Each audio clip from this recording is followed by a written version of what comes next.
love and longing. Remember, they won't work again. You've made a scene and your tricks are being studied. The whole galaxy is watching, Miro Noir reminds him as the last fight of the second round finishes. The winner was a towering Apuk warrior with her shell and clothing painted with fire decals. She had broken more than a few limbs to render her opponents still before shattering their shells between her fingers. The crowd had roared in appreciation, and the wounded had been carried off the field. So heavy injuries are allowed. Your own and mine had been so bloodless by comparison. It's a matter of debate among warriors. I'm of the opinion that wounding your opponent when you're meant to attack their armor above all else is shameful. Others see it as simply practical and go for the knees. She explains, and he grins. So the easy part is over. Good. Don't get overconfident. Hubris is the greatest foe of any fighter. True enough, I am testing myself, though. I'll stick to my plans unless I'm in serious trouble. And if you're to win this round, what's your plan for the next three? She asks, and he leans in to whisper in her ear. So next round is a true test. After that, you're going to be quite baffling, followed by showing exactly how much of a sorcerer you are. That's about the size of it. There's a lot to consider, much to learn from, and at the end, a prize, although I've already won a fairly major one. Oh? She asks with an eyebrow up. I'm taking part in my beloved's culture and ways. I probably won't really take a crown. There's no doubt some surprise that will drop me. Then it's just a grab and a tear and I'm out of the competition. Oh? Now she's even more intrigued. This is just my silly little way of having a bit more in common with you. That and improve myself, test myself, show that I'm worthy of... He's cut off by Miro Noir gently kissing him and breaking it off to let her forehead rest against him. Don't you worry. Don't you worry about that at all. She whispered to him, and there's a chime signaling the next match. Come back to me in one piece. I will, he says, giving her a slight kiss on the lips and standing upright. He walks out to the arena and takes stock of his opponents. Green Dress is here, as well as a powerfully built Amazon in dark purple pants and crop top, in addition to her blue, spiny shell, another Amazon in a jet black dress with a small green shell. The last two Amazons are glaring at each other when they're not glaring at him as they're wearing the same thing, a bright pink tube top and jogging shorts with large black shells. So why am I the only one with footwear? He asks and hears his question magnified. He then slaps his forehead. The directional microphone was pointed right at him. There's some laughter at both his visible frustration and the question as well. It's a legitimate question. It's a sign of confidence from those that are wearing the more elaborate outfits. You're covered from your elbows out and your neck down. Fairly elaborate. Goyitis explains, and he lets out a hung. Oh, I'm in a combat uniform. Short of walking in with weapons, this is how humans go to straight-out war. He explains with a shrug. Ah, so he's taking this more seriously than expected. Good to know. Now, does anyone have anything to say? Goyitis asks, and there is silence as the girls simply take some stances and Goyitis begins counting down. Vernon focuses and sees that all of his opponents are pulling on the local axiom to buoy themselves up in ways that his previous opponents weren't. Hey, Tret! The girl in green announces, and the axiom twists around her in a very familiar pattern. He rips at the axiom as the world loses its color, and she smirks as she walks up to him. He feigns stillness, and she scoffs.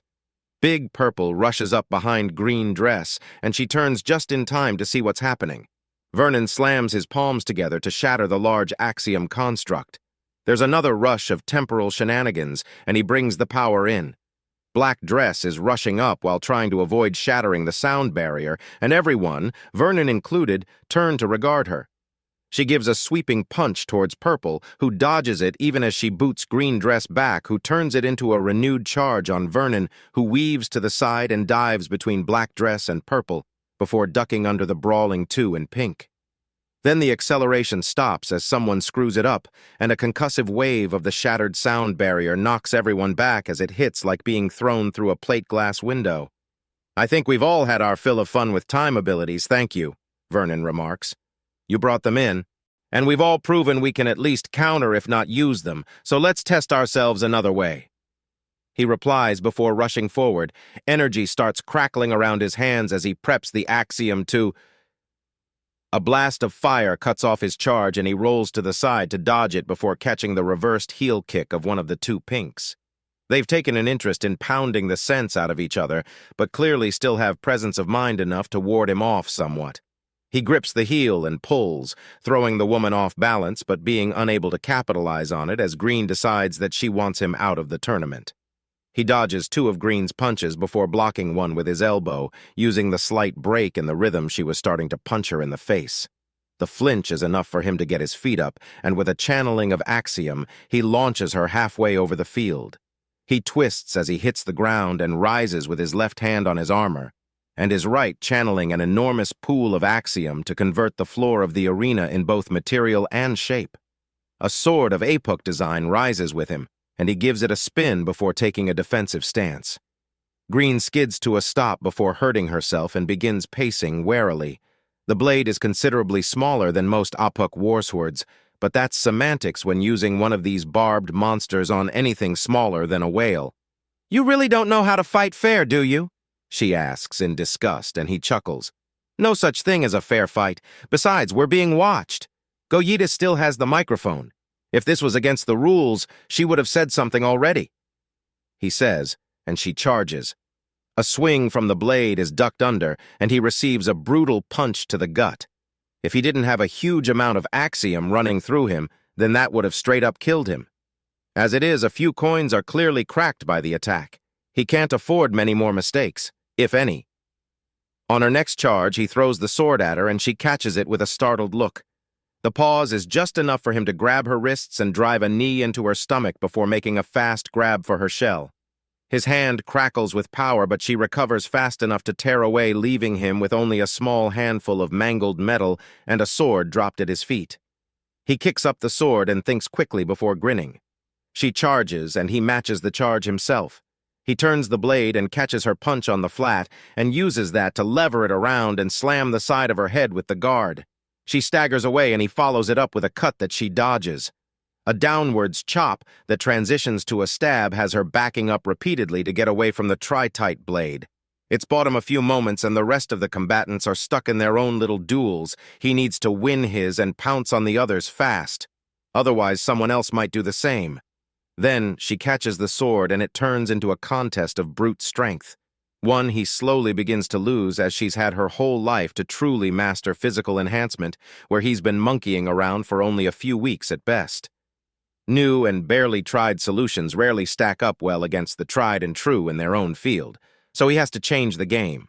He channels Axiom through his legs and into the arena floor again. He shifts it under her and breaks her stance, giving him time enough to quickly force the sword to the side and give the girl the most vicious headbutt he can. She staggers back on the shifting ground, and he takes his chance and he launches himself beside her as he sends a massive rumble through the arena, throwing everyone else off balance for another heartbeat. Time to get behind her so there's nothing between him and his target. His Axiom-empowered swing with an Axiom-resistant weapon cleaves clean into her shell, slicing it first before getting stuck halfway through. A twist and the armor breaks in half. Green falls to her knees in shock as she feels herself lose, too stunned at the turnaround to turn around. "You almost had me. Well done," he says, passing by her. No need to be unsporting. Every single hair on the back of his neck sticks straight up, and he dives to the side to avoid a brutal blue fireball. "Hey, watch it!" he shouts, infuriated that they nearly hit the girl in green. She's already out of the competition. She doesn't need more shit. He runs Axiom over the resisting metal of his sword, and it simply slides off. There's a trick. At the next gout of blue fire, he charges sword first, the Axiom. He runs up, the metal flies off it so quickly that it drags the fire with it and leaves him safe in a parting wake. The purple-wearing APUC flinches back as he nearly feeds her his sword point first, then he kicks her in the knees as he shakes the arena again. Her balance is lost, and he chops his sword into the shell before twisting it to break it in two. "Watch where you're spewing fire next time. You might hit someone out of the fight." He chides her before grabbing her and jumping away as the pinks seem to have worked out their differences with each other, and black and settled on mashing his face in. He takes a few steps away from purple and takes a defensive stance with a huge smile. "What do I do? What do I do? What do I do?"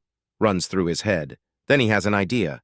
Axiom flies off the tri-tight, but what about other things? A crackling of energy runs over his hands, then down the metal of the sword as visible blue sparks of energy. He charges. A wall of blue flame meets his charge, and he runs as much axiom over the metal before chopping down.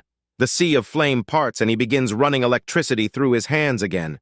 The slight nick he gets on the first pink one causes her to seize up and gives him time to turn and impale the blade through her shell. Then the second backs her up, and he has to abandon the sword or risk a concussion. He backs up further while the one in black charges around to keep pressing him. He runs energy down his arms and counters one of her swings to jangle her nerves, but before he can take advantage of it, Pink backs her up as the pink with a sword in her shell tries to lever out the sword. But it's audiobook style, which means it's not coming out without causing more damage. A benefit of a people that make a hobby of hunting the biggest, baddest beasts they can find. He runs axiom through his feet and into the arena. It grabs him, and he reverses his retreat into as fast a charge as he can manage. Pink and black dodge by reflex, and he races to the nearly taken-out audiobook and grabs the sword she's carefully trying to angle out and pulls hard. Her shell breaks as he draws out the sword. "Pardon me, need to take out your friends now. They're not my—" He stops listening as he charges them, running electricity through the sword and his every step shaking the arena. Unfortunately, new tricks age at light speed in a fight, and the shaking doesn't so much as register to the two women.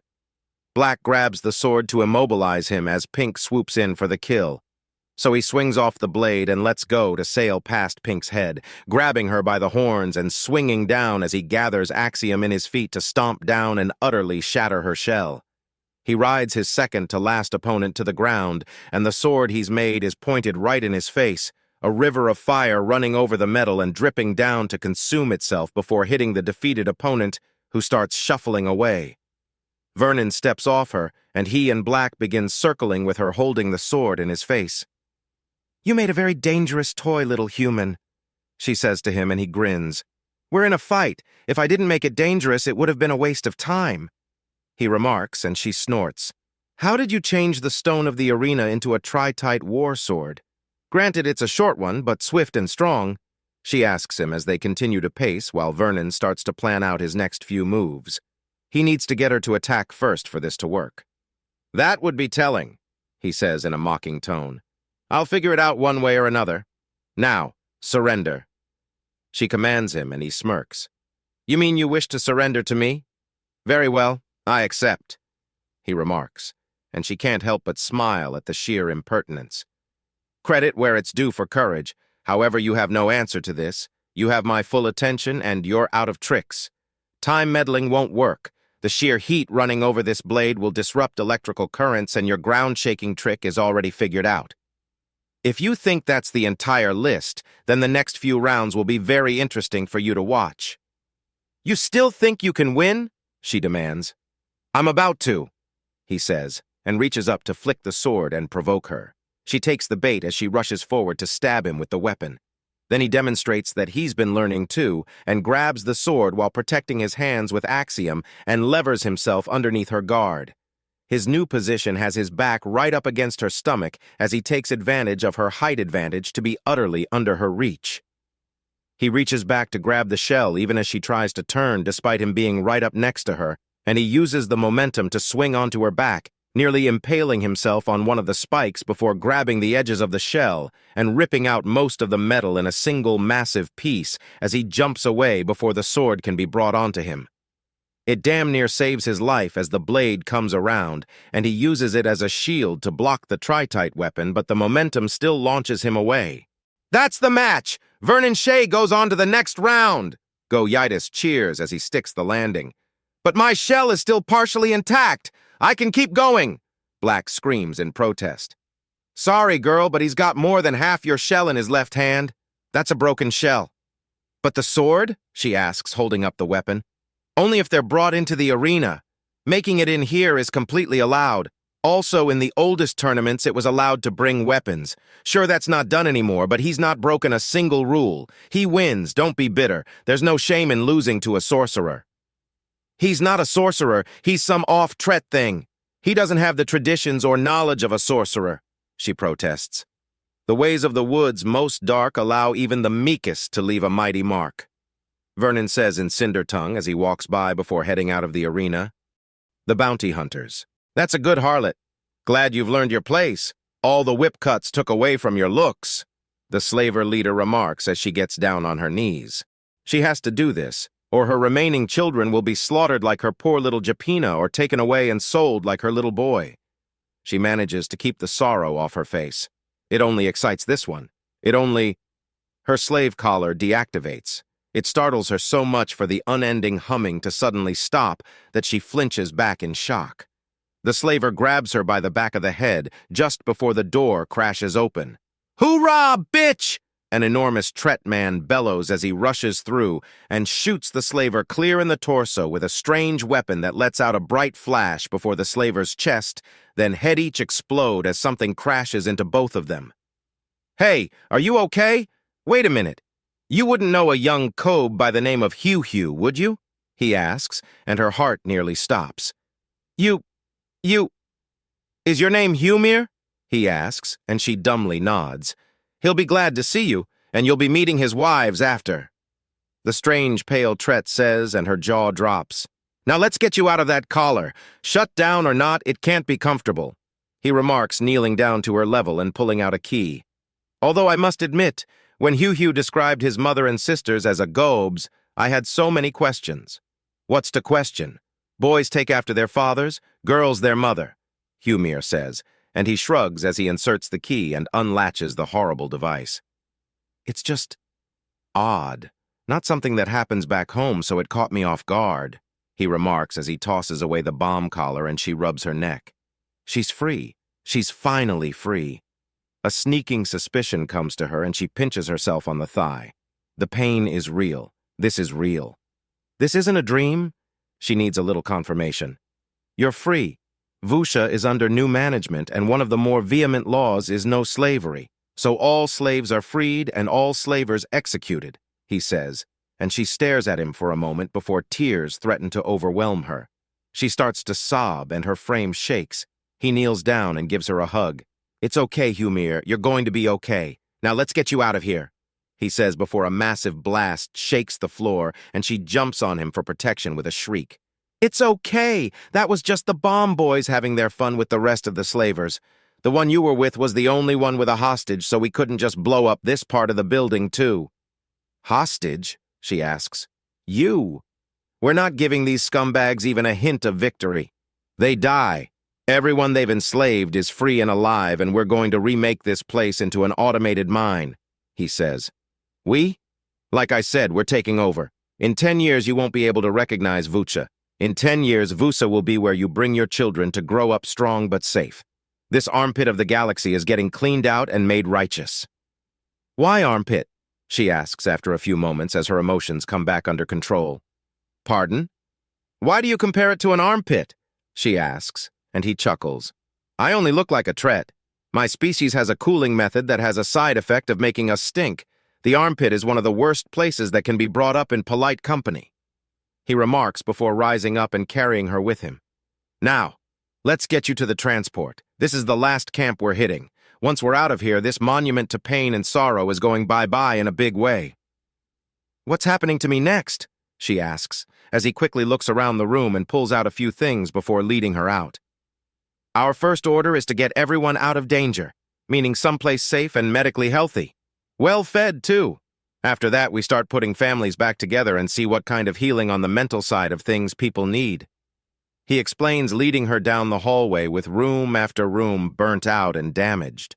The shattered bodies of numerous slavers greet her each time, and she makes a point of only looking at the large knot-tret that is rescuing her. "Then we see from there."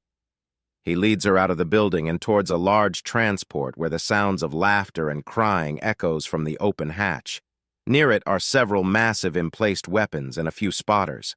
All of them these strange off-Tret men, as numerous much more normal Nagasha, Phalid, Tret, and Arachna woman patrol around, clearly looking for trouble. "Here she is! Last girl here!"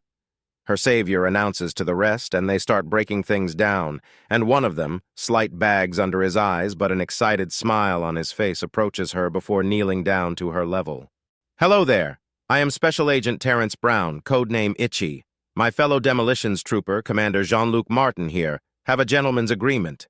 Itchy says, introducing himself to her, and she blinks in confusion.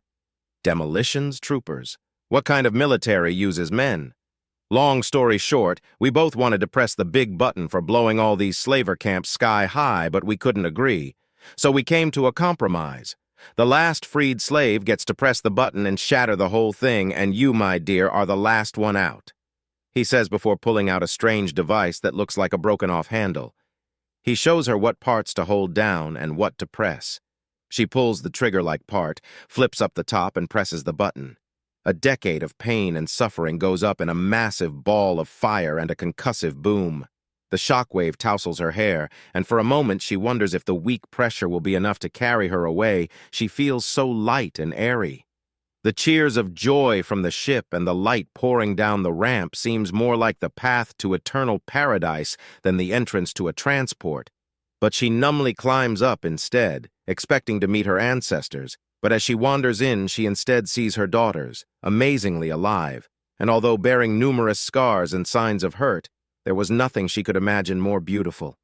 Tears flow freely, and she rushes towards her surviving children to hug them close, weeping in joy, in relief, and with a strange new feeling burning inside her. She later knew to call it hope.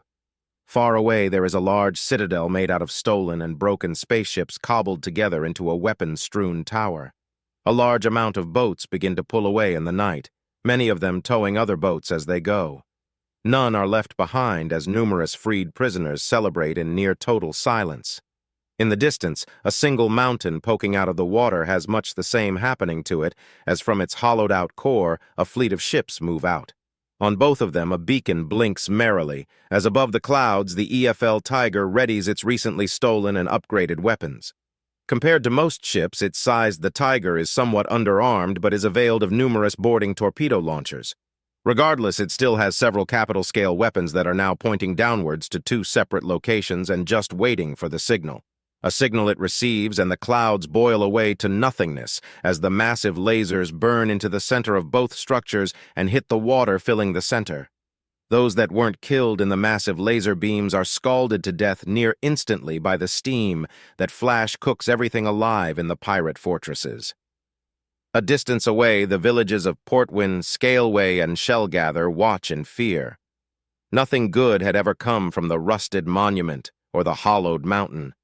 The backlight of the lasers reveal the approaching fleets, each splitting into three and heading to one of the villages before pulling into the docks. Large crowds gather, holding what few weapons they have, mostly bits of metal with a heavy head or a sharp point. Some few have old and badly maintained laser pistols. Then everything changes.